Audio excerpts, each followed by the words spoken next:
Well, just as Brian was pointing out, the London Mayor Sadiq Khan indeed give his speech to party members, suggesting that nationalism is as divisive as racism. His comments have already generated plenty of controversy. Let's just hear what he had to say. We're living through extraordinary times, with the world becoming an increasingly divided place. Brexit, President Trump, and the rise of populist and narrow nationalist parties around the world. Now's not the time to fuel that division or to seek separation or isolation. Now's not the time to play on people's fears or to pit one part of our country or one section of our society against each other.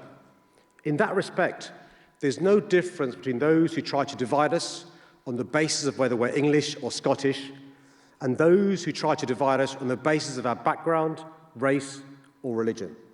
Now, of course, I'm not saying that nationalists are somehow racist or bigoted, but now more than ever, what we don't need is more division and separation. Well, there's a hasty rewrite to that speech. Ahead of the speech, the London Mayor spoke to our political editor, Brian Taylor, and clarified whether he thought the SNP were tantamount to racists. Of course I'm not saying the SNP are racist or bigots. What I am saying is that in a world that's increasingly divided with the Brexit result, with the election of President Trump, with the rise of populist and narrow nationalist parties across the world, now's the time to come together. Now's the time for unity, not a time for division or isolation. But Nicola Sturgeon is saying, she says incidentally she's generally a big fan of yours, a supporter of yours. She likes what you do, but she says she's very disappointed with this. She says that it's an insult to those who support independence on the grounds of social inclusion, the exact opposite of what you're saying, the antithesis of what you're saying. You know, the antidote to Brexit, the antidote to President Trump isn't division, isn't breaking away, it's a pulling together.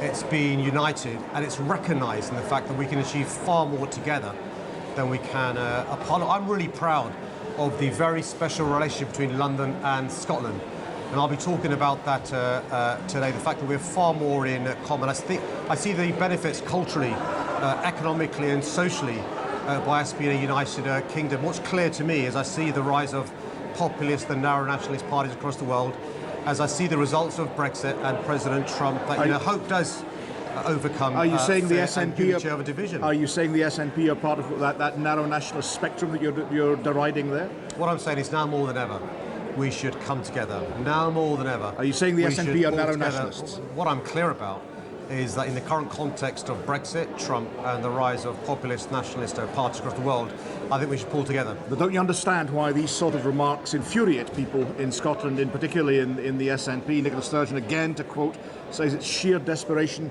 and moral bankruptcy on the part of Labour. Well, I understand perfectly why Nicola admires me.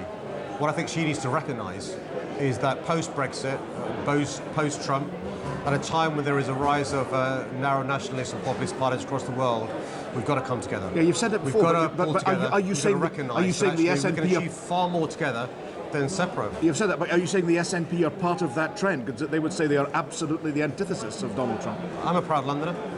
I'm a proud Englishman. I'm a proud Brit. And I think the reality is, look at the benefits of that very special relationship between London and Scotland, and I want that to continue. Do you regret your remarks at all? I'm looking forward to making a speech today. I'm looking forward to Nicola hearing all of my speech rather than this mock horror. Look, I'm a good friend of Scotland. I love Scotland. I love every part of the United Kingdom. I'm a proud mayor of London. I'm looking forward to my speech today, and I've had a great response from the people of Scotland. Looking forward to continuing a good relationship with Nicola and the Scottish Government. Do you accept the SNP finally are a civic, democratic, inclusive party, not perhaps the way you've caricatured their approach? Look, I'm looking forward to Kezia being the First Minister of Scotland, but of course I recognise the huge role Nicola's going to play in our United Kingdom. I recognise that London and the Scottish Government have really good relations. I want those to continue, and I think it's really important to recognise that in the current context of the rise of populist parties, the current context of a post-Brexit mood, the current context of the election of President Trump, we can achieve far more pulling together than being separate. Sadiq Khan there speaking to Brian Taylor. Well, Brian is back in the Perth Concert Hall with some more guests again. Brian.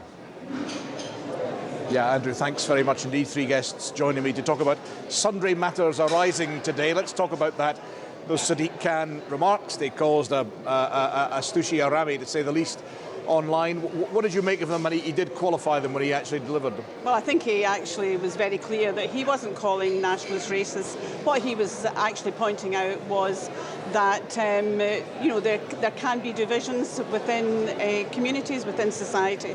I thought he was very explicit today in saying actually what was meant by his words. I should have introduced you, Dame Anne McGuire. I should have introduced you before. Former MP. Billy McCluskey, what do you make? No, I mean, absolutely. I think the point that Sadiq was making was not that point. It was that there are so many divisions in society. We should not be exploiting them, but we should be trying to heal them. Yeah, but was it clever to put racism and religious bigotry in the same sentence as having a go at having a go at nationalism? Was it clever to put those together?